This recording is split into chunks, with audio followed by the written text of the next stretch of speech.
This first one, it had to be done. We had so much fun with this one in the offseason when the season was starting.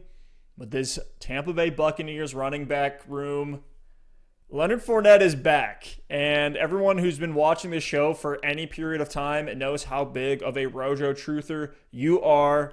So as someone who's on the Rojo side of this, I'm more on the Fournette side. We'll get into a little bit of the takes here, but how scared should Rojo managers be? How scared are you, Alex, for a guy who has Rojo in a lot of places? Rojo's been a roller coaster ride, and Steph, we said we're going to be talking about this backfield all year long, and for either of their fantasy football case, that wasn't going to be a good thing. And it's tough because, I'm down on Rojo. Fournette misses a couple games, and I'm riding this wave of the 3 straight 100-yard games. He's looking great. He's doing better in the passing game. I think he's established this backfield. And then Fournette just comes out of nowhere and gets 55% snaps to Rojo's 44%, even though Rojo did technically get the start.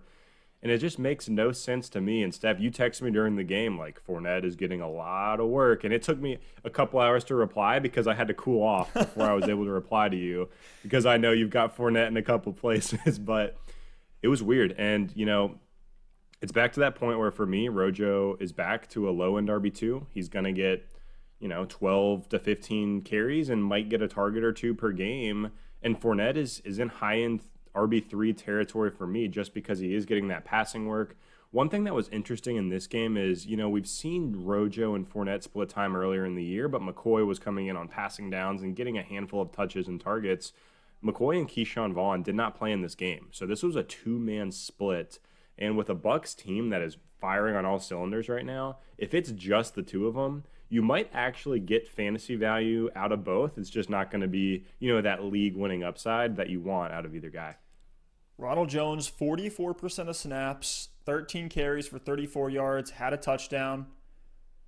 Only saw 2 targets in this game, so a 10 fantasy point outing from Rojo. And then Leonard Fournette, coming off of an inactive game and an emergency active the week prior, 55% of snaps, 11 carries, 50 yards, and then had 7 targets.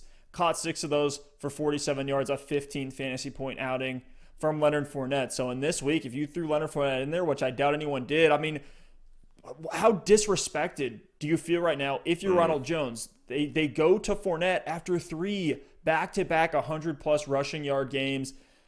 That is a major, major red flag for Rojo shareholders.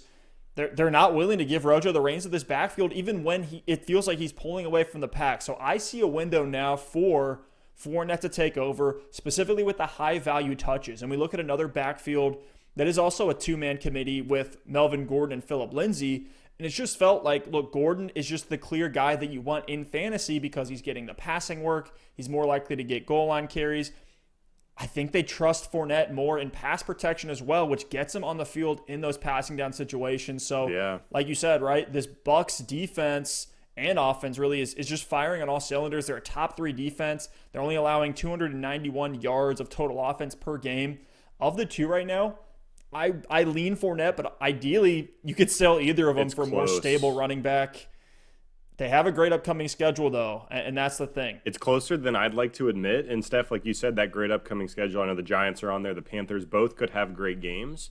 But the thing is, Fournette, what I noticed in this game, Fournette would come onto the field on third downs, and that was super frustrating because, like you said, that passing volume is so valuable. So Fournette would come in on a third down, but he wouldn't come back out for Rojo to go in on the next first down if they picked it up. He'd come in if they converted the first down. He stayed on the field, and it felt like he played the rest of the drive. So for me, I noticed that happen several times, not every time, but enough to where a huge red flag went off for me, and it does seem like they favor Rojo on the goal line, but it's not like Rojo is this goal line back, and when they get down inside the 5, they're going to rush him on the field. Fournette was in on a goal line possession where Tom Brady snuck it in from the 1, so Fournette potentially could get, a third of that goal line work to Rojo's 2/3, so it's not like one is, just the primary goal line back and one is the primary receiving back. It's a lot closer than I'd like to admit. Luckily, Rojo can get a little bit of work in the passing game as well, and Fournette might get touchdown opportunities here and there.